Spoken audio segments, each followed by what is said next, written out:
Have you seen that the National Collegiate Athletic Association is considering allowing athletes to transfer from one school to another without having to sit out a calendar year?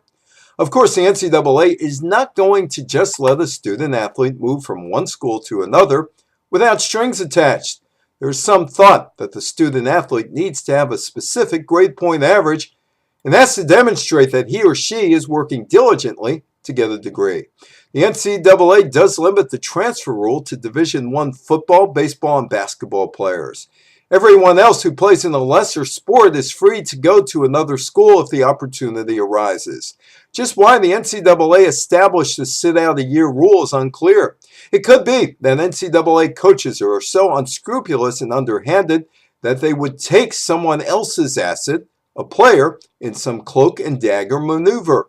It is interesting, however, that coaches can routinely break contracts and move from school to school without having to sit out a year.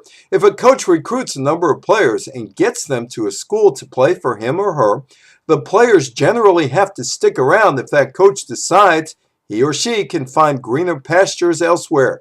Big-time football or basketball college schools have always rated other schools' coaches. It's an accepted practice, and the schools use reporters to gauge the interests of a potential coaching target. The NCAA brass, which is led by Dr. Mark Emmert, who represents the school presidents, chancellors, and trustees who make college sports policy, seem to have no problems with coaches moving, yet there is a major problem with the players looking elsewhere.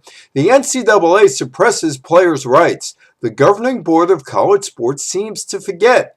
Without the players, there is no game and no money coming in. I'm Evan Weiner for the Politics of Sports Business.